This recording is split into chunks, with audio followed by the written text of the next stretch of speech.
वंदे मातरम। जय हिंद, जय भारत। दोस्तों, आज मैं 19 अक्टूबर 2024 डेली करंट अफेयर प्रस्तुत कर रहा हूं। दोस्तों, मेरा हमेशा प्रयास है कि बेहतर से बेहतर जानकारी, अन्य चैनलों से बेहतर जानकारी दोस्तों मेरे स्पोर्ट्स करंट अफेयर में रहती है।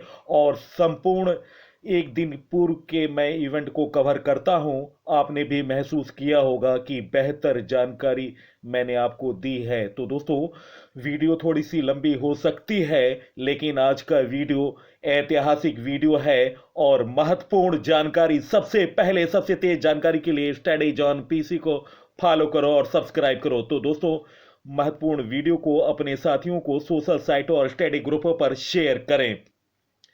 फर्स्ट क्वेश्चन, हरियाणा के मुख्यमंत्री के रूप में किसने शपथ ली? गाइस, इस प्रश्न का सही उत्तर निम्न ऑप्शनों में ऑप्शन ए नायब सिंह सैनी इस प्रश्न का सही उत्तर है। दोस्तों, हरियाणा में तीसरी बार भारतीय जनता पार्टी ने ऐतिहासिक हैट्रिक हासिल करके नायब सिंह सैनी मुख्यमंत्री के रूप में कल उन्होंने शपथ लिया है। हरियाणा में नायब सिंह सैनी दूसरी बार मुख्यमंत्री की पद की शपथ ली। राज्यपाल बंडारू दत्तात्रेय ने सैनी के साथ 11 कैबिनेट मंत्रियों और 2 राज्य मंत्रियों स्वतंत्र प्रभार को भी पद एवं गोपनीयता की शपथ दिलाई है। 90 सदस्यीय विधानसभा में मुख्यमंत्री समेत 14 मंत्री बन सकते हैं। राज्य में भाजपा की लगातार तीसरी सरकार है। पंचकुला के दशहरा मैदान में प्रधानमंत्री नरेंद्र मोदी, केंद्रीय गृह मंत्री अमित शाह और भाजपा अध्यक्ष जेपी नड्डा समेत 18 राज्यों के मुख्यमंत्री व उत्तर प्रदेश के मुख्यमंत्री योगी आदित्यनाथ की मौजूदगी में वाल्मीकि जयंती के अवसर पर नई सरकार का गठन हुआ। दोस्तों, महत्वपूर्ण जानकारी, कैबिनेट मंत्री बने हैं अनिल विज, कृष्णलाल पवार, राव नरबीर, महिपाल ठाडा, विपुल गोयल, डॉक्टर अरविंद शर्मा, श्याम सिंह राणा, रणवीर सिंह राणा, रणवीर गंगवा, कृष्ण कुमार बेदी, श्रुति चौधरी, आरती राव। राज्य मंत्री हैं राजेश नगर और गौरव गौतम बने हैं। हरियाणा के महत्वपूर्ण जानकारियों के क्रम में हरियाणा विधानसभा में दलगत पार्टी पोजीशन। दोस्तों, भारतीय जनता पार्टी ने 48 सीटें जीती, 39.94 मत प्रतिशत था। कांग्रेस को 37 सीटें मिली, 39.09 मत प्रतिशत था। और दोस्तों, इनलो को 2 सीटें मिली, मत प्रतिशत था 4.14 और अन्य को 3 सीटें मिली, मत प्रतिशत था 16.83। और दोस्तों, हरियाणा 2024 में भाजपा ने 48 सीटें जीती थी और 2019 में भाजपा ने 40 सीटें जीती और 2014 में भाजपा ने 14 सीटें जीती थीं। और दोस्तों, महत्वपूर्ण विधानसभा के चुनाव के दौरान किसने महत्वपूर्ण जीत हासिल की, इसके बारे में महत्वपूर्ण जानकारी। हरियाणा विधानसभा के चुनाव में सबसे बड़ी जीत हासिल की थी कांग्रेस के मामन खां ने। उन्होंने नसीम को 32,056 वोट से हराया। फिरोजपुर झिरका सीट से मामन खान ने 1,30,497 वोट पाए। और दोस्तों, हरियाणा विधानसभा में सबसे कम वोट जीतने का रिकॉर्ड बनाया था देवेंद्र अत्री ने, मात्र 32 वोट से। उन्होंने ब्रिजेंद्र सिंह कांग्रेस पार्टी के प्रत्याशी को 32 वोट से हराया था। देवेंद्र अत्री को 48,968 वोट मिले थे और ब्रिजेंद्र सिंह को 48,936 वोट मिले थे। और दोस्तों, हरियाणा विधानसभा चुनाव में 2024 में भाजपा ने समलखा, खरखोदा, सफीदो और बरवाल में पहली बार सीट निकाला था। समलखा में मनमोहन भडाना ने 19,315 वोट से जीत हासिल की। खरखोदा से पवन खरखोदा ने जयवीर वाल्मीकि को 5,635 वोटों से हराया। सफीदों से राजकुमार गौत ने कांग्रेस के सुभाष गांगुली को हराया। बरवाला से रणवीर गंगवार ने कांग्रेस के रामनिवास घोड़ला को हराया। और दोस्तों, 2024 के चुनाव में सबसे युवा विधायक थे आदित्य सूरजवाला कैथल के, जिनको वोट मिले थे 83,744। दोस्तों, कांग्रेस के राज्यसभा सदस्य रणदीप सुरजेवाला के छोटे बेटे हैं आदित्य सुरजेवाला। कनाडा से यूनिवर्सिटी ऑफ कोलंबिया से बीकॉम किया था और शमशेर सिंह सुरजेवाला की ये तीसरी पीढ़ी है। सुरजेवाला उनकी जीत के लिए कड़ी मेहनत की थी। और दोस्तों, हरियाणा विधानसभा में निर्दलीयों में सबसे बड़ी जीत हासिल की थी देवेंद्र कादियान ने गन्नौर सीट से। उन्होंने कांग्रेस के पूर्व स्पीकर कुलदीप शर्मा को हराया 35,209 वोटों से। और दोस्तों, राजेश जून निर्दलीय प्रत्याशी थे बहादुरगढ़ से, उन्होंने भाजपा के दिनेश कौशिक को हराया। और दोस्तों, इन्होंने भारतीय जनता पार्टी का समर्थन किया है। और सावित्री जिंदल ने हिसार सीट से 18,941 वोटों से जीत हासिल की, कांग्रेस के राम निवास राणा को हराया। भूपेंद्र सिंह हुड्डा ने एक बार रिकॉर्ड मतों से जीत हासिल की, किलोई सीट से उन्होंने 71,465 मतों से जीत हासिल की। और दोस्तों, आपको बता दें, गीता भुक्कल 5वीं बार चुनाव जीतने में सफल रही। दोस्तों, वो कलायत से 2005 में पहली बार चुनाव जीता था, झज्जर से 2009, 2014, 2019 और 2024 में महत्वपूर्ण जीत हासिल की। आपको बताऊं, मैं 2024 में 101 महिलाओं ने चुनाव लड़ा था। गढ़ी सांपला किलोई सीट से दोस्तों भूपेंद्र सिंह हुड्डा ने मंजू हुड्डा को 71,469 वोटों से हराया। लाड़वा सीट से भाजपा के नायब सिंह ने जीत हासिल की और कांग्रेस के मेवा सिंह को हराया 16,054 वोट से। अंबाला छावनी से अनिल विज ने जीत हासिल की और चित्रा सरवास को निर्दलीय को हराया 7,277 वोटों से। और दोस्तों, विनेश फोगाट ने जीत हासिल की, योगेश बैरागी को जुलाना सीट से हराया 6,015 वोटों से। तो दोस्तों, मैंने महत्वपूर्ण जानकारी दी है। आप इस वीडियो को सोशल साइटों और स्टडी ग्रुपों पर शेयर करें। हरियाणा विधानसभा 2024 के चुनाव में विभिन्न पार्टियों के मिले कुल वोट का प्रतिशत, भाजपा को दोस्तों कुल वोट मिले 55,48,800 वोट, प्रतिशत था 39.94%। कांग्रेस को 54,30,602 वोट मिले, प्रतिशत था 39.09%। इनेलो को 5,75,192 वोट मिले, मत प्रतिशत था 4.14। आपको 2,48,455 वोट मिले, मत प्रतिशत था 1.79%।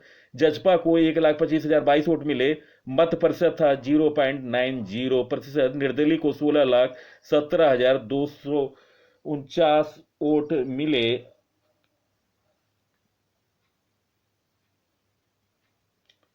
और 200 मत प्रतिशत था निर्दलीय का 11.64%।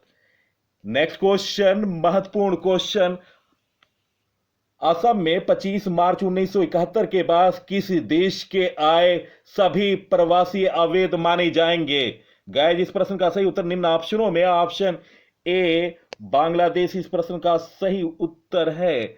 दोस्तों, सुप्रीम कोर्ट ने एक महत्वपूर्ण फैसले में बांग्लादेश से असम आए प्रवासियों को नागरिकता देने का प्रावधान करने वाली नागरिकता अधिनियम की धारा 6A को वैध और संवैधानिक ठहराया है। 5 न्यायाधीशों की संविधान पीठ ने 4-1 के बहुमत से यह फैसला सुनाया। यह धारा 1 जनवरी 1966 से 25 मार्च 1971 के बीच भारत में प्रवेश कर चुके और असम में रह चुके लोगों को भारतीय नागरिक के रूप में पंजीकृत कराने का अनुमति देता है। इस कानून के मुताबिक बांग्लादेश से असम आने वाले शरणार्थियों के लिए नागरिकता की 25 मार्च 1971 कट ऑफ डेट है। कोर्ट ने इस कट ऑफ डेट को सही ठहराया है। इस तारीख के बाद बांग्लादेश से असम आने वाले सभी प्रवासी अवैध माने जाएंगे। शीर्ष अदालत ने ऐसे सभी अवैध प्रवासियों को चिन्हित कर वापस भेजने और प्रक्रिया में तेजी लाने का आदेश दिया। 1985 में तत्कालीन राजीव गांधी सरकार और ऑल असम स्टूडेंट यूनियन के बीच हुए असम समझौते के बाद नागरिकता कानून में धारा 6A जोड़ने का संशोधन हुआ था। 5 न्यायाधीशों की पीठ में प्रधान न्यायाधीश DY Chandrachud, justice Suryakant, justice AM.S. Sundresh, justice Manoj Mishra ने बहुमत से धारा 6A को संवैधानिक ठहराया है। जस्टिस JB पार्डीवाला ने बहुमत से असहमति जताते हुए इस धारा को मनमाना और अतार्किक कहते हुए असंवैधानिक करार दिया था। इस मामले में 5 जजों ने 3 अलग अलग फैसले सुनाए। जस्टिस चंद्रचूड़ ने अपना फैसला लिखा, जबकि जस्टिस सूर्यकांत ने स्वयं जस्टिस एम सुंदरेंस और जस्टिस मनोज मिश्रा की ओर से फैसला लिखा था। जस्टिस पार्डीवाला ने अलग से फैसला लिखा।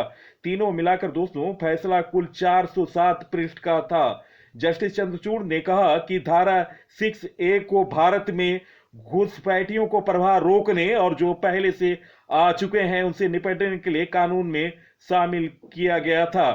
असम समझौता बढ़ती घुसपैठ से निपटने का राजनीतिक समाधान था और धारा 6A विधायी समाधान था। उन्होंने कहा कि किसी राज्य में विभिन्न जातियों समूहों की उपस्थिति मात्र ही किसी की संस्कृति के संरक्षण के लिए संविधान में प्रदत्त अधिकारों का उल्लंघन करने के लिए पर्याप्त नहीं है। धारा 6A संविधान के अनुच्छेद 29(1) का उल्लंघन नहीं करती है। ज्ञात हो कि अनुच्छेद 29(1) संस्कृति, भाषा और लिपि संरक्षण की बात करता है। कानून को चुनौती देने वाले याचिकाकर्ताओं का कहना था कि बांग्लादेश से आए घुसपैठियों को नागरिकता देने से असम के मूल निवासियों की संस्कृति, भाषा आदि को नुकसान पहुंचेगा। जस्टिस सूर्यकांत ने कहा कि धारा 6A बंधुत्व के आधारभूत सिद्धांत के खिलाफ नहीं है और न ही इसका अंतर्राष्ट्रीय कानून के स्थापित सिद्धांत से कोई टकराहट है। नेक्स्ट क्वेश्चन, हाल में किसने फेमिना मिस इंडिया 2024 का खिताब जीता? गाइस इस प्रश्न का सही उत्तर है निम्न ऑप्शनों में ऑप्शन A निकिता पोरवाल। इस प्रश्न का सही उत्तर ऑप्शन A। मध्य प्रदेश की रहने वाली निकिता पोरवाल ने फेमिना मिस इंडिया 2024 का खिताब जीता। अब निकिता पोरवाल मिस वर्ल्ड प्रतियोगिता में देश का प्रतिनिधित्व करेंगी। निकिता उज्जैन में पढ़ी हैं और दोस्तों कई वर्षों से वह मुंबई में रह रही हैं। दादर और नगर हवेली की रहने वाली रेखा पांडे पहली रनर अप रही हैं। गुजरात की आयुषी ढोलकिया दूसरी रनर अप रही। नेक्स्ट क्वेश्चन, हाल में CJI चंद्रचूड़ ने किसे अपना उत्तराधिकारी नामित किया है? गाइस इस प्रश्न का सही उत्तर है निम्न ऑप्शनों में ऑप्शन A संजीव खन्ना। इस प्रश्न का सही उत्तर ऑप्शन A। दोस्तों न्यायमूर्ति संजीव खन्ना भारत के 51वें न्यायाधीश बनेंगे। संजीव खन्ना 6 महीने का कार्यकाल पूरा करेंगे जो 13 मई 2025 को समाप्त होगा। उसके बाद उसकी सेवानिवृत्ति होगी। न्यायमूर्ति संजीव खन्ना सर्वोच्च न्यायालय के दूसरे सबसे वरिष्ठ न्यायाधीश हैं। न्यायमूर्ति संजीव खन्ना DY चंद्रचूड़ का स्थान लेंगे जो 2 साल का कार्यकाल पूरा करने के बाद 8 नवंबर 2024 को सेवानिवृत्त होंगे। सर्वोच्च न्यायालय की स्थापना दोस्तों 26 जनवरी 1950 को हुआ है और दोस्तों मुख्यालय है नई दिल्ली। महत्वपूर्ण जानकारी भारत के मुख्य न्यायाधीशों के बारे में और दोस्तों इसे मैं प्रश्नों की कड़ी में पिरोया हूं। भारत के पहले मुख्य न्यायाधीश कौन थे? उत्तर है हरिलाल जे कानिया। कार्यकाल था दोस्तों 1950 से 1951।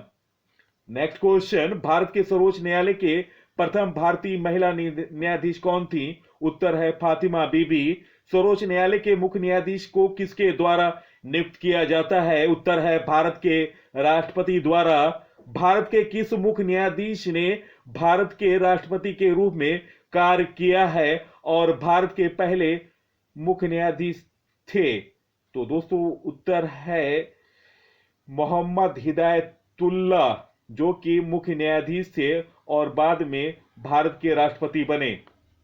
नेक्स्ट क्वेश्चन, भारत के सर्वोच्च न्यायालय में न्यायाधीशों की सदस्य संख्या बढ़ाने की शक्ति किसमें निहित है? उत्तर है संसद।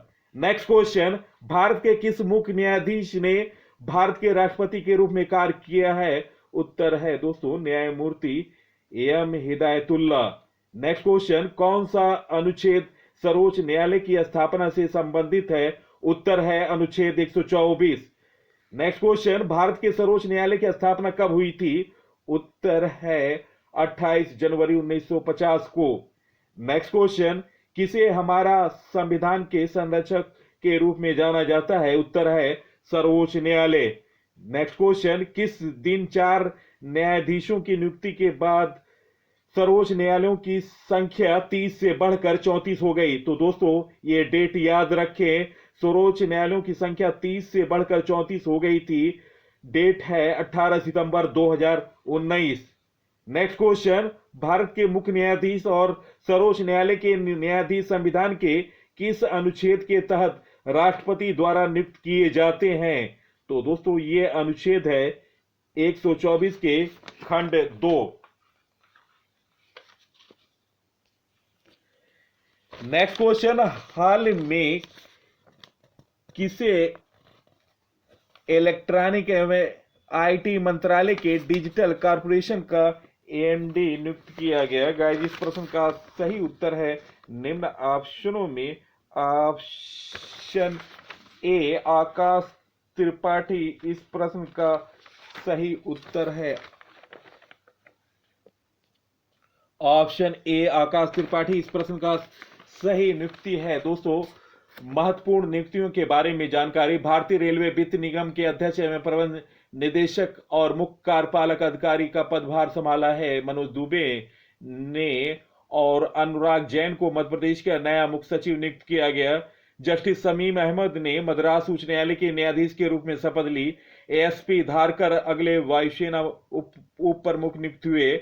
जस्टिस सुरेश कुमार कैथ मध्य प्रदेश के हाईकोर्ट के चीफ जस्टिस बने। जस्टिस मनमोहन ने दिल्ली उच्च न्यायालय के मुख्य न्यायाधीश के रूप में शपथ ली। यूएसए की राष्ट्रीय क्रिकेट लीग का आयुक्त हारून लॉगर्ट बनाया गया। जितेंद्र जे जाधव को एरोनॉटिकल डेवलपमेंट एजेंसी का डीजी पद का दोस्तों उन्होंने कार्यभार संभाला। केवीएम मणियन ने फेडरल बैंक के सीईओ का पदभार संभाला। एएआई भारतीय विमानपत्तन प्राधिकरण में सदस्य योजना के रूप में अनिल गुप्ता ने कार्यभार संभाला। तो दोस्तों ये रहे महत्वपूर्ण नियुक्तियां। नेक्स्ट क्वेश्चन, हाल में किसे भारत का दूसरा सबसे बड़ा तितली विविधता केंद्र घोषित किया गया? गाइस इस पर प्रश्न का सही उत्तर है निम्न ऑप्शनों में ऑप्शन ए कांचीरंगा नेशनल पार्क। इस प्रश्न का सही उत्तर ऑप्शन ए। दोस्तों कांचीरंगा राष्ट्रीय उद्यान भारत का दूसरा तितली के विविधता का केंद्र बन गया है। कांचीरंगा राष्ट्रीय उद्यान में दोस्तों 446 से अधिक तितली प्रजातियां पाई गई। अरुणाचल प्रदेश के नामदफा राष्ट्रीय उद्यान के बाद यह भारत का दूसरा तितली विविधता केंद्र बन गया। तो दोस्तों क्वेश्चन ये बनेगा कि भारत का पहला तितली विविधता केंद्र कौन राज्य है? तो उत्तर होना चाहिए, आपका जवाब होना चाहिए अरुणाचल प्रदेश। दोस्तों 27 से 29 सितंबर तक पहली बार तितली संरक्षण बैठक 2024 आयोजित की गई थी। इस कार्यक्रम में पूरे भारत से 40 तितली प्रेमियों ने भाग लिया था।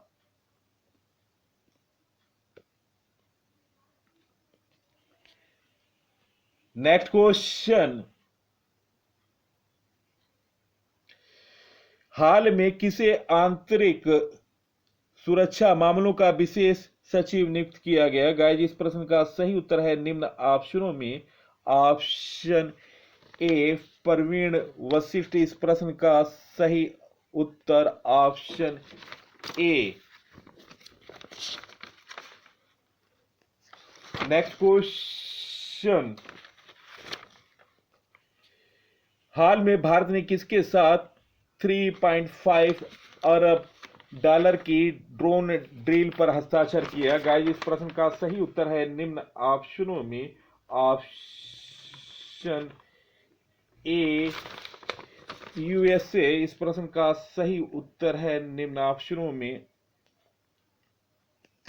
नेक्स्ट क्वेश्चन, भारतीय रक्षा मंत्रालय ने रक्षा क्षमताओं को बढ़ाने के लिए 31 MQ-9B ड्रोन स्काई गार्डियन और 15 सी गार्डियन के लिए यूएसए के साथ 3.5 अरब डॉलर के समझौते पर हस्ताक्षर किया। इस डील के तहत भारतीय नौसेना के लिए 15 और वायुसेना के लिए 8 ड्रोन शामिल है। नेक्स्ट क्वेश्चन, हाल में राष्ट्रीय अधिधम दिवस कब मनाया गया? गाइस इस प्रश्न का सही उत्तर निम्न ऑप्शनों में ऑप्शन ए 17 अक्टूबर इस प्रश्न का सही उत्तर है। दोस्तों अधिधम जो कि बौद्ध का एक गहन दार्शनिक पहलू है जो मानसिक अनुशासन, आत्म जागरूकता और नैतिक आचरण पर केंद्रित है। इस दार्शनिक परंपरा की समृद्धि को उजागर करने के लिए अंतर्राष्ट्रीय अधिधम दिवस मनाया जाता है। दोस्तों अक्टूबर माह के महत्वपूर्ण दिवसों के बारे में जानकारी। 1 अक्टूबर को बुजुर्ग व्यक्तियों का अंतर्राष्ट्रीय दिवस मनाया गया और दोस्तों 1 अक्टूबर को ही अंतर्राष्ट्रीय कॉफी दिवस और विश्व शाकाहारी दिवस मनाया गया। 2 अक्टूबर को अंतर्राष्ट्रीय अहिंसा दिवस मनाया गया। 3 अक्टूबर को जर्मन एकता दिवस मनाया गया। 4 अक्टूबर को विश्व पशु दिवस मनाया गया। 5 अक्टूबर को विश्व शिक्षक दिवस मनाया गया। 6 अक्टूबर को विश्व सेरेब्रल पॉलिसी दिवस मनाया गया। 7 अक्टूबर को विश्व कपास दिवस मनाया गया। 8 अक्टूबर को वायुसेना दिवस मनाया गया। 9 अक्टूबर को विश्व डाक दिवस मनाया गया। 10 अक्टूबर को विश्व मानसिक दिवस मनाया गया। 11 अक्टूबर को अंतर्राष्ट्रीय बालिका दिवस मनाया गया। 12 अक्टूबर को विश्व गठिया दिवस मनाया गया। 13 अक्टूबर को अंतर्राष्ट्रीय आपदा जोखिम न्यूनीकरण दिवस मनाया गया। 14 अक्टूबर को विश्व मानक दिवस मनाया गया और 215 अक्टूबर को विश्व छात्र दिवस के साथ अंतर्राष्ट्रीय ग्रामीण महिला दिवस मनाया गया और दोस्तों 16 अक्टूबर को विश्व खाद्य दिवस मनाया गया। नेक्स्ट क्वेश्चन, हाल में कहाँ मेरा हु चौनवु महोत्सव मनाया गया? गाइस इस प्रश्न का सही उत्तर है निम्न ऑप्शनों में ऑप्शन ए मणिपुर। इस प्रश्न का सही उत्तर है। मणिपुर के बारे में जानकारी, मणिपुर की राजधानी इंफाल है। मुख्यमंत्री हैं एन वीरेंद्र सिंह, गवर्नर हैं लक्ष्मण आचार्य और दोस्तों मणिपुर का नवीनतम करंट अफेयर, मणिपुर की पहाड़ियों में रहने वाले स्वदेशी समुदाय और घाटी के लोगों के बीच सौहार्दपूर्ण संबंधों को मजबूत करने का पर्व मेरा हो चोंगबुआ महोत्सव मनाया 2024 महोत्सव इंफाल में मनाया गया। भारत के पूर्वोत्तर में मणिपुर ने उग्रवाद मुक्त होने की घोषणा की। मणिपुर सरकार ने निमोनिया से निपटने के लिए सांस अभियान शुरू किया और दोस्तों 9 मैतेई चरमपंथी संगठनों को गृह मंत्रालय ने गैर कानूनी घोषित किया और दोस्तों जस्टिस सिद्धार्थ मृदुल मणिपुर के हाईकोर्ट के मुख्य न्यायाधीश बने। मणिपुर में खोंगजो दिवस मनाया गया और दोस्तों महत्वों की बात आई है तो महत्वपूर्ण जानकारी, खर्ची पूजा महोत्सव त्रिपुरा में मनाया गया। मोपिन महोत्सव अरुणाचल प्रदेश में मनाया गया। लू नगाई नी त्यौहार मणिपुर में मनाया गया। डोल जात्रा त्योहार असम में मनाया गया। सेक्रेनी महोत्सव नागालैंड में मनाया गया। याओ शांग उत्सव मणिपुर में मनाया गया। चेरोबा महोत्सव मणिपुर में मनाया गया। योसंग त्योहार मणिपुर में मनाया गया। चापाचार कूट, भीमकूट, पावलकूट, स्ट्रांग फेस्टिवल और तलफ वांगकूट उत्सव मिजोरम में मनाया गया। सुमांग लीला उत्सव मणिपुर में मनाया गया। वांगला महोत्सव मेघालय में मनाया गया। नोंगक्रेम त्योहार मेघालय में मनाया गया। सोलंग त्योहार अरुणाचल प्रदेश में मनाया गया।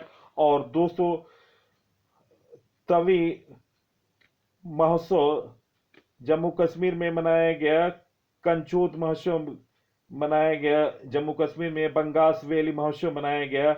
हर बल महोत्सव जम्मू कश्मीर में मनाया गया। खीर भवानी मेला महोत्सव दोस्तों जम्मू कश्मीर में लगता है। चिनार बुक फेस्टिवल श्रीनगर में आयोजित किया गया। तो दोस्तों मैंने महोत्सव से संबंधित महत्वपूर्ण जानकारी दी। नेक्स्ट क्वेश्चन, हाल में भारत की पहली हवाई अड्डा आधारित स्व संचालित वायु गुणवत्ता निगरानी सुविधा कहां शुरू की गई? गाइस इस प्रश्न का सही उत्तर है निम्न ऑप्शनों में। ऑप्शन ए तिरुवनंतपुरम इस प्रश्न का सही उत्तर है। केंद्रीय विज्ञान और प्रौद्योगिकी राज्य मंत्री डॉक्टर जितेंद्र सिंह ने तिरुवनंतपुरम अंतर्राष्ट्रीय हवाई अड्डे पर आधारित स्व संचालित इंडोर वायु गुणवत्ता निगरानी सुविधा पावना चित्र का अनावरण किया। यह ऑफ ग्रिड वायु गुणवत्ता मॉनिटर CSIR NIIST द्वारा विकसित स्वदेशी इंडोर सौर सेल द्वारा संचालित है। नेक्स्ट क्वेश्चन, हाल में किस बैंक ने वैश्विक उपस्थिति बढ़ाने के लिए सिंगापुर में पहली शाखा खोली है? गाइस इस प्रश्न का सही उत्तर है निम्न ऑप्शनों में। Option A ICICI bank. Option A इस प्रश्न का सही उत्तर है। नेक्स्ट क्वेश्चन, हाल में अंतर्राष्ट्रीय 6G संगोष्ठी का उद्घाटन किसके द्वारा किया गया? उद्घाटन गाइस इस प्रश्न का सही उत्तर ऑप्शन ए ज्योतिरादित्य सिंधिया इस प्रश्न का सही उत्तर है। नेक्स्ट क्वेश्चन, हाल में कहां 27वीं अखिल भारतीय वन खेल प्रतियोगिता शुरू हुई? गाइस इस प्रश्न का सही उत्तर है निम्न ऑप्शनों में। ऑप्शन ए रायपुर इस प्रश्न का सही उत्तर है।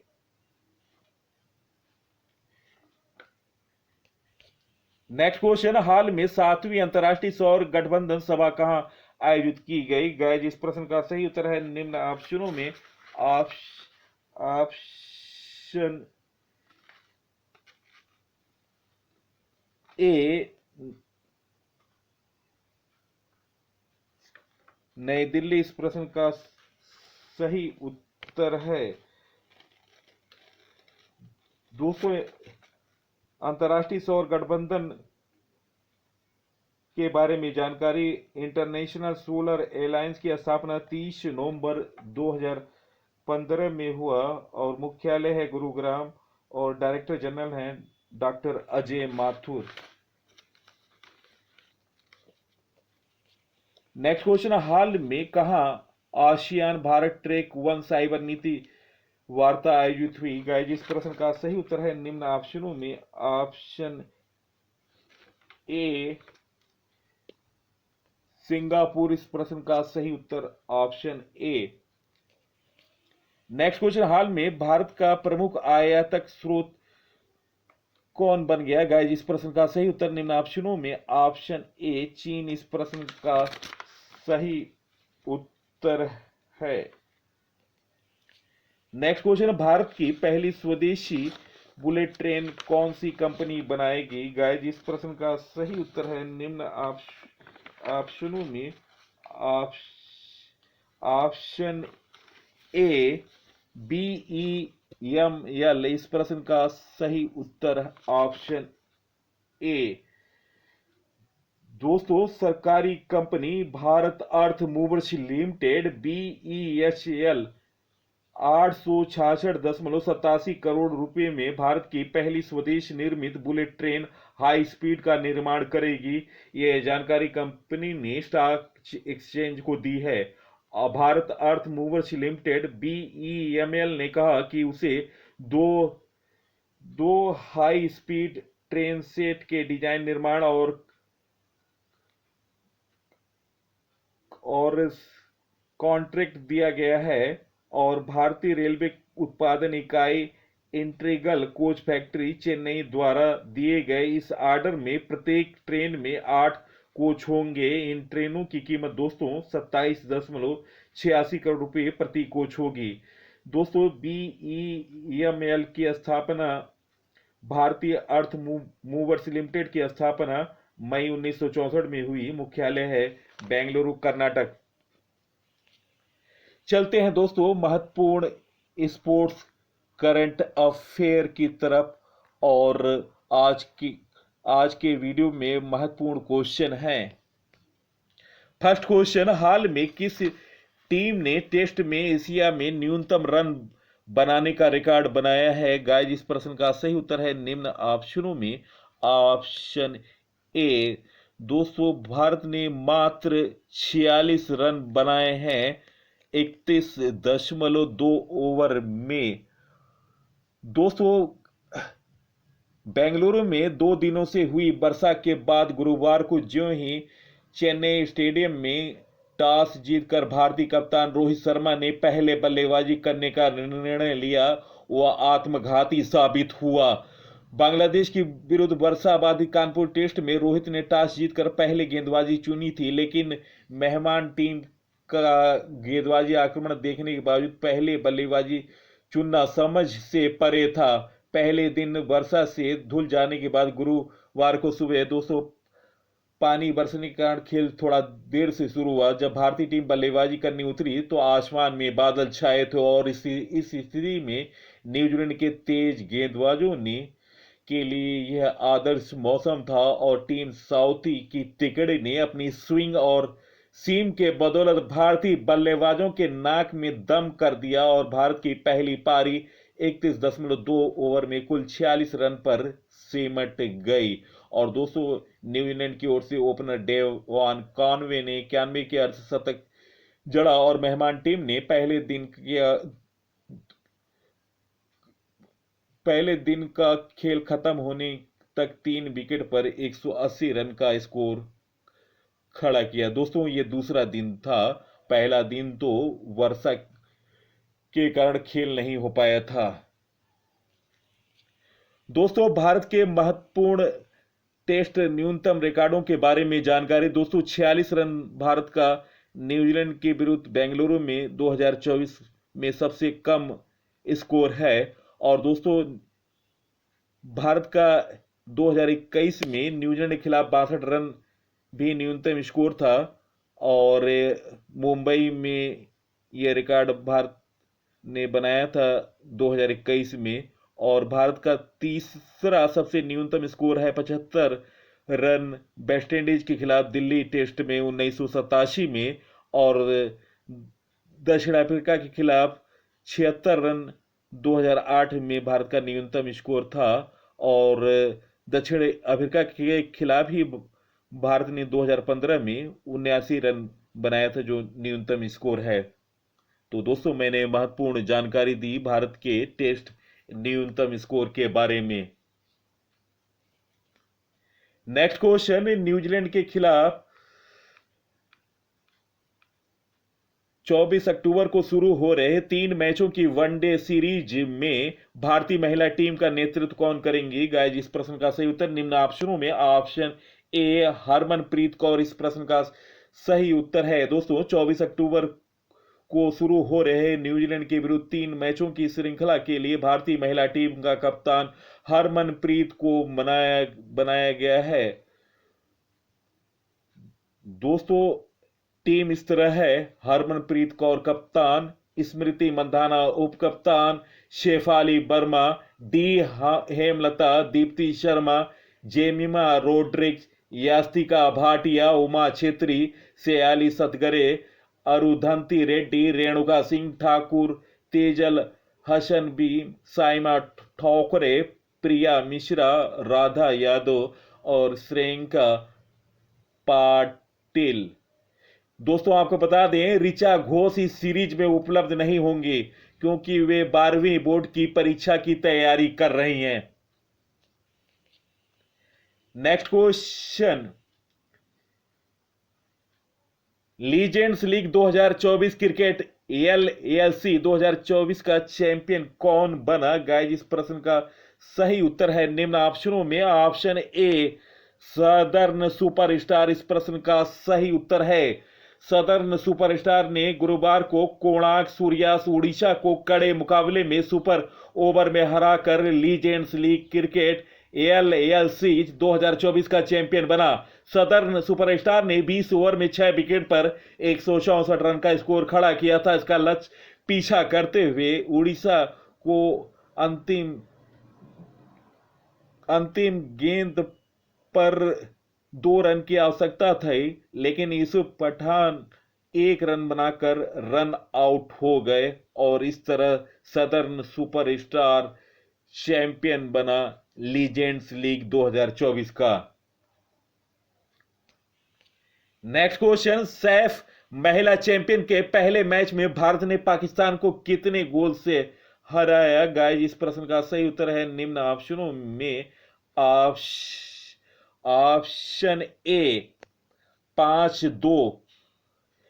सैफ महिला चैंपियनशिप के पहले मैच में पाकिस्तान को 5-2 से धूल चटाया है भारतीय महिला फुटबॉलर ने और 5 बार की चैंपियन भारतीय टीम ने पहले हाफ में समाप्ति तक 4-1 से आगे थी। और दोस्तों कल ही मैंने आपको बताया था कि आशा लता का 100वां मैच होगा और यह 100वां मैच था आशा लता का, जो कि भारतीय टीम की कप्तान हैं। Next question, Denmark open quarter final में कौन भारतीय खिलाड़ी पहुंची क्वार्टर फाइनल में? गाइस इस प्रश्न का सही उत्तर निम्न ऑप्शनों में। ऑप्शन ए पीवी सिंधु इस प्रश्न का सही उत्तर है। 2 बार की ओलंपिक चैंपियन रही पीवी सिंधु ने चीन की हान यूई को 18-21, 21-12, 21-16 से हराकर डेनमार्क ओपन के क्वार्टर फाइनल में जगह बनाई। 18वीं रैंकिंग वाली सिंधु ने 7वीं रैंकिंग वाली हान के विरुद्ध पहला गेम गंवाने के बाद बेहतरीन वापसी की। हान के विरुद्ध 8 मैचों में यह 7वीं जीत है सिंधु की। सिंधु टूर्नामेंट में अब एकमात्र खिलाड़ी बची हैं। नेक्स्ट क्वेश्चन, वेणुगोपाल राव को किस आईपीएल टीम का क्रिकेट निदेशक बनाया गया है? गाइस इस प्रश्न का सही उत्तर निम्न ऑप्शनों में। ऑप्शन ए दिल्ली कैपिटल इस प्रश्न का सही उत्तर option A. Next question, Hemang Badani किस आईपीएल टीम के मुख्य कोच बने? गाइस इस प्रश्न का सही उत्तर निम्न ऑप्शनों में। Option A Delhi capital. दोस्तों दिल्ली कैपिटल 2025 आईपीएल सत्र से पहले पूर्व भारतीय क्रिकेटर हेमांग बदानी को मुख्य कोच और वेणुगोपाल राव को क्रिकेट निदेशक बनाया। 2021 से 2023 तक बदानी सनराइजर हैदराबाद के साथ क्षेत्र रक्षण कोच और फिर बल्लेबाजी कोच के तौर पर काम कर चुके हैं। लंका प्रीमियर में उन्होंने जाफना किंग्स को लगातार 2 खिताब दिलाए और शुरुआती यश 20 में खिताब जीतने वाली सनराइजर ईस्टर्न कैप के बल्लेबाजी कोच थे। हाल में वह दुबई कैपिटल के मुख्य कोच थे जो इस साल के ILT20 फाइनल में पहुंची थी। और जहां तक वेणुगोपाल की बात करें तो वह दिल्ली के लिए 3 आईपीएल सत्र में खेल चुके हैं। और दोस्तों JSW स्पोर्ट्स ने सौरव गांगुली को नया क्रिकेट निदेशक बनाया है। गांगुली आईपीएल में दिल्ली से 2019 में सलाहकार के तौर पर जुड़े थे। बाद में वे कैपिटल के क्रिकेट निदेशक बने। अब वह महिला प्रीमियर लीग में दिल्ली की टीम और SA20 लीग में प्रिटोरिया कैपिटल के निदेशक होंगे। नेक्स्ट क्वेश्चन, ISSF विश्व कप अनंतजीत सिंह ने विश्व कप अनंतजीत सिंह ने कौन सा पदक जीता? गाइस इस प्रश्न का सही उत्तर है निम्न ऑप्शनों में ऑप्शन सी कांस्य पदक इस प्रश्न का सही उत्तर है।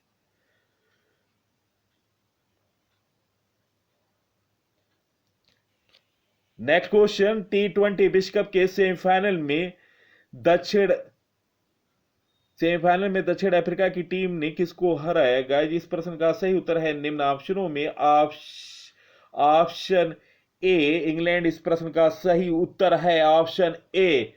दोस्तों दक्षिण अफ्रीका ने महिला T20 विश्व कप 2024 के पहले सेमीफाइनल में ऑस्ट्रेलिया को 8 विकेट से हराते हुए 2023 के फाइनल में मिली हार का बदला लिया। दक्षिण अफ्रीका ने महिला T20 विश्व कप में पहली बार ऑस्ट्रेलिया को हराया था। दक्षिण अफ्रीकी टीम ने लगातार दूसरी बार T20 विश्व कप के फाइनल में पहुंची थी। पिछले साल खेले गए T20 विश्व कप के फाइनल में ऑस्ट्रेलिया ने दक्षिण अफ्रीका को 19 रनों से हराते हुए रिकॉर्ड छठी बार खिताब पर अपना कब्जा बनाया था। 2009 में खेले गए पहले T20 विश्व कप के बाद यह केवल दूसरा मौका है जब टूर्नामेंट के फाइनल में ऑस्ट्रेलिया की टीम नहीं खेलेगी। नियमित कप्तान हेलिशा हिली के बिना पहले बल्लेबाजी करती हुई उत्तरी ऑस्ट्रेलिया ने दक्षिण अफ्रीका के खिलाफ केवल 134 रन 5 विकेट पर स्कोर बनाया था, 135 रन 5 विकेट पर। और दोस्तों बैथ मुनी ने 42 रन गेंदों पर सर्वाधिक 44 रन की पारी खेली। दक्षिण अफ्रीका के लिए अनुभवी तेज गेंदबाज अबायोंगा खाका ने 4 ओवर में केवल 24 रन देकर सर्वाधिक 2 विकेट लिए। और दोस्तों 48 गेंदों पे नामाद रन की पारी खेली एनके वाश ने और दक्षिण अफ्रीका ने 16 गेंद शेष रहते हुए जीत दिला दी। कप्तान लॉरा वालवाट ने 37 गेंदों में 42 रन का योगदान दिया। ऑस्ट्रेलिया के लिए अनाबेल सदरलैंड ने 2 विकेट चटकाए। ऑस्ट्रेलिया ने इस मुकाबले में 7 गेंदबाजों को आजमाया लेकिन कोई भी उन्हें यह मैच हारने से बचा नहीं सका। नेक्स्ट क्वेश्चन, सभी प्रारूपों में भारत के लिए दूसरे सबसे ज्यादा अंतर्राष्ट्रीय मैच खेलने वाले कौन खिलाड़ी बने? गाइस इस प्रश्न का सही उत्तर है निम्न ऑप्शनों में ऑप्शन ए विराट कोहली इस प्रश्न का सही उत्तर है ऑप्शन ए। नेक्स्ट दोस्तों चलते हैं क्विक रिवीजन 18 अक्टूबर 2024 के करंट अफेयर का। फर्स्ट क्वेश्चन, केंद्र सरकार ने कितने रबी फसलों की एमएसपी में वृद्धि की? गाइस इस प्रश्न का सही उत्तर निम्न ऑप्शनों में ऑप्शन ए 6। नेक्स्ट क्वेश्चन, हाल में विशाखापट्टनम में एनएसटीआई के विस्तार केंद्र का उद्घाटन किसने किया? गाइस इस प्रश्न का सही उत्तर ऑप्शन ए जयंत चौधरी इस प्रश्न का सही उत्तर है। नेक्स्ट क्वेश्चन, हाल में राष्ट्रपति द्रौपदी मुर्मू को किस देश में मानद डॉक्टरेट की उपाधि से सम्मानित किया गया? गाइस इस प्रश्न का सही उत्तर ऑप्शन ए अल्जीरिया इस प्रश्न का सही उत्तर है। नेक्स्ट क्वेश्चन, केंद्र शासित प्रदेश जम्मू कश्मीर के पहले मुख्यमंत्री कौन बने? गाइस इस प्रश्न का सही उत्तर ऑप्शन बी उमर अब्दुल्ला इस प्रश्न का सही उत्तर है। नेक्स्ट क्वेश्चन, नासा ने किस ग्रह के चंद्रमा यूरोपा पर जीवन की खोज के लिए यूरोपा क्लिपर को लॉन्च किया? गाइस इस प्रश्न का सही उत्तर निम्न ऑप्शनों में ऑप्शन बी बृहस्पति इस प्रश्न का सही उत्तर है। नेक्स्ट क्वेश्चन, चंद्रयान 3 की उल्लेखनीय उपलब्धि के लिए आईएसी विश्व अंतरिक्ष पुरस्कार 2024 किसे प्रदान किया गया? गाइस इस प्रश्न का सही उत्तर ऑप्शन ए एस सोमनाथ इस प्रश्न का सही उत्तर है। नेक्स्ट क्वेश्चन, हाल में किसने 5वें राष्ट्रीय जल पुरस्कार 2023 में सर्वश्रेष्ठ राज्य का पुरस्कार जीता? गाइस इस प्रश्न का सही उत्तर ऑप्शन ए उड़ीसा इस प्रश्न का सही उत्तर है। नेक्स्ट क्वेश्चन, हाल में एसएत अजीमा भारत में किस देश की शीर्ष राजदूत नियुक्त हुई? गाइस इस प्रश्न का सही उत्तर ऑप्शन बी मालदीव इस प्रश्न का सही उत्तर है। नेक्स्ट क्वेश्चन, हाल में कौन एआई एसेट होल्डिंग लिमिटेड के अगले सीएमडी नियुक्त हुए? गाइस इस प्रश्न का सही उत्तर ऑप्शन ए अमित कुमार इस प्रश्न का सही उत्तर है। नेक्स्ट क्वेश्चन, भारत में किस वर्ष तक 6G सेवा शुरू होगी? गाइस इस प्रश्न का सही उत्तर ऑप्शन ए 2030 इस प्रश्न का सही उत्तर है। नेक्स्ट क्वेश्चन, हाल में विश्व खाद्य दिवस कब मनाया गया? गाइस इस प्रश्न का सही उत्तर ऑप्शन ए 14 अक्टूबर। नेक्स्ट क्वेश्चन, हाल में कौन सा देश इजराइल के उन्नत THAAD मिसाइल रक्षा प्रणाली भेजेगा? गाइस इस प्रश्न का सही उत्तर ऑप्शन बी अमेरिका इस प्रश्न का सही उत्तर है। नेक्स्ट क्वेश्चन, हाल में किस राज्य की विधानसभा ने 2024 वक्फ संशोधन विधेयक के खिलाफ प्रस्ताव पारित किया गया? इस प्रश्न का सही उत्तर ऑप्शन ए केरल इस प्रश्न का सही उत्तर है। नेक्स्ट क्वेश्चन, हाल में किसे भारतीय साइबर अपराध समन्वय केंद्र का राष्ट्रीय ब्रांड एम्बेसडर बनाया गया? इस प्रश्न का सही उत्तर ऑप्शन ए रश्मिका मंदाना इस प्रश्न का सही उत्तर है।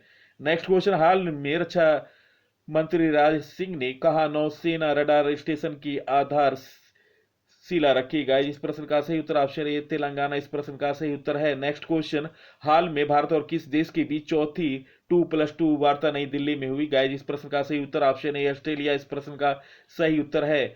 नेक्स्ट क्वेश्चन, हाल में कहां फ्लाइंग फेस्टिवल शुरू हुआ? गाइस इस प्रश्न का सही उत्तर ऑप्शन सी हिमाचल प्रदेश इस प्रश्न का सही उत्तर है। नेक्स्ट क्वेश्चन, हाल में किसने 5वें राष्ट्रीय जल पुरस्कार 2023 में सर्वश्रेष्ठ राज्य का पुरस्कार जीता? गाइस इस प्रश्न का सही उत्तर ऑप्शन ए उड़ीसा इस प्रश्न का सही उत्तर है।